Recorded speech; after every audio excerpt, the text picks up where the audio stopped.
एक अनुमान के मुताबिक भारत के लोग अपने जीवन के औसतन 7 से 10 साल किसी न किसी लाइन में खड़े रहते हुए बिता देते हैं। यानी यही लाइन उनकी लाइफ को क्रोध से भर देती है। इसलिए सोचिए, जब देश की आबादी बढ़ती जा रही है, संसाधन हमारे पास उतने हैं नहीं, तो लोगों के बीच इन संसाधनों को हासिल करने की कितनी जबरदस्त रेस लगी है। और जब ऐसी कोई रेस लगती है तो दो चीजें होती हैं। पहला, इससे वीआईपी कल्चर शुरू होती है। आपने देखा होगा हमारे देश में इतनी वीआईपी कल्चर कैसे आई, क्योंकि लाइन फिर वहीं से शुरू होती है जहां से हमारे समाज के प्रभावशाली लोग खड़े होने शुरू होते हैं। इसलिए वीआईपी कल्चर शुरू होती है। वीआईपीज के लिए अलग कानून होते हैं और आम जनता के लिए अलग कानून होते हैं। दूसरा, इससे भ्रष्टाचार और रिश्वतखोरी शुरू होती है। आज ज्यादातर लोग अपना काम पहले करवाने के लिए रिश्वत देने के लिए तैयार हैं और इसी वजह से भ्रष्टाचार बढ़ता है और हर वो चीज जिस पर आपका बुनियादी हक है वो भी आपको रिश्वत देकर लेनी पड़ती है। आप ये भी कह सकते हैं कि भ्रष्टाचार की जड़ में एक कारण हमारी जनसंख्या और संसाधनों का बेहद अभाव है। भारत के लिए चुनौती यह है कि ना तो हमारे देश के लोगों का गुस्सा कम हो रहा है और ना ही हमारी जनसंख्या कम हो रही है। संयुक्त राष्ट्र की एक रिपोर्ट के मुताबिक वर्ष 2023 में, यानी जो साल अब से बस 2-3 दिन में शुरू होने वाला है, अब से अगले हफ्ते आप नए साल में प्रवेश कर जाएंगे, उस साल में 2023 में भारत दुनिया का सबसे ज्यादा आबादी वाला देश बन जाएगा और हम अगले साल चीन को भी पीछे छोड़ देंगे।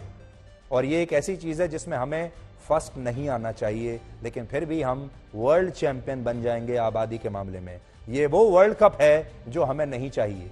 ये वो वर्ल्ड कप है जिसके फाइनल में हमें हारना चाहिए था, लेकिन इसके फाइनल में हम बड़े आराम से 10 विकेट से जीत रहे हैं।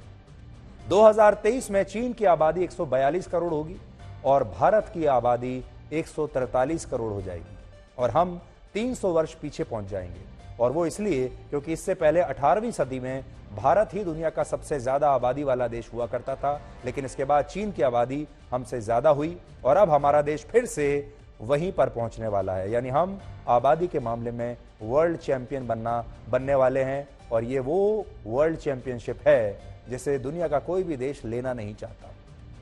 बड़ी बात यह है, चीन का कुल क्षेत्रफल है 94 लाख वर्ग किलोमीटर। ध्यान से देखिए आप, 94 लाख वर्ग किलोमीटर है चीन का क्षेत्रफल।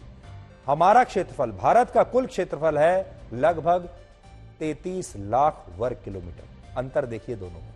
फिर से मैं वो स्क्रीन पर आपके सामने वो आंकड़े लाता हूं, देखिए दोनों की आबादी अब बराबर है, भारत और चीन की, और उनकी जो क्षेत्रफल है वो है 94 लाख वर्ग किलोमीटर और हमारा है लगभग 33 लाख वर्ग किलोमीटर। कितना फर्क है, और आबादी बराबर है। इस समय पूरी दुनिया की कुल आबादी है 800 करोड़ और अगर भारत की आबादी 2023 में 143 करोड़ हो जाती है तो इसका मतलब होगा कि दुनिया में हर 5 में से एक व्यक्ति भारत का होगा, हर 5वां व्यक्ति भारतीय होगा। और भारत की बढ़ती आबादी भारत के संसाधनों पर दबाव और बढ़ाएगी और एक समय ऐसा आएगा जब आप अपने घर से बाहर कदम रखेंगे और लाइन वहीं से शुरू हो जाएगी। जैसे ही आप अपने घर का दरवाजा खोलेंगे, खिड़की खोलेंगे, आपको वहीं से लाइन दिखाई देगी।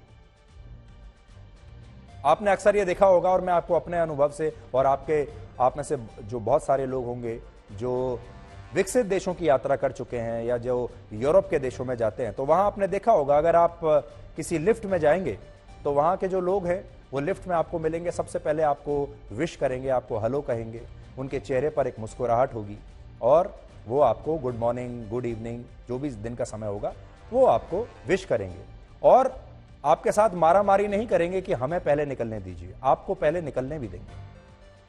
हमारा वो देश है जहां हम अतिथि को भगवान के स्वरूप मानते हैं, लेकिन आज अगर आप देखें हमारे देश में, तो आज जब आप लिफ्ट में प्रवेश करने के लिए कोशिश करेंगे तो लोग कहेंगे कि पहले वो जाएंगे, बाद में आप जाइए।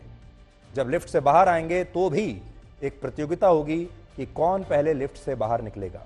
ट्रेन, मेट्रो ट्रेन, यहां तक कि हवाई जहाज में भी ये प्रतियोगिता होती है कि हवाई जहाज में पहले कौन चढ़ेगा और फिर उस हवाई जहाज से बाहर पहले कौन निकलेगा, और उसके लिए लोग अपने साथी यात्रियों को धक्का देने से भी चूकते नहीं है। यानी ये जो धक्का मुक्की है ये अब आपके जीवन का हिस्सा बन चुकी है, जिसकी वजह से हमारे देश के लोगों ने अब मुस्कुराना छोड़ दिया है। आदर सम्मान करना छोड़ दिया है, क्योंकि हर व्यक्ति जानता है कि अगर मैंने दूसरे व्यक्ति का आदर सम्मान किया, अगर मैंने मुस्कुराहट दिखाई, अगर मैंने मुस्कुराने में समय बिता दिया, तो मेरा नंबर निकल जाएगा और मेरा जो साथ आदमी खड़ा है ये मुझसे आगे निकल जाएगा। और यही आगे निकलने की प्रतियोगिता अब हमसे हमारी खुशियां छीनती जा रही है। कभी इसके बारे में ध्यान से सोचिएगा।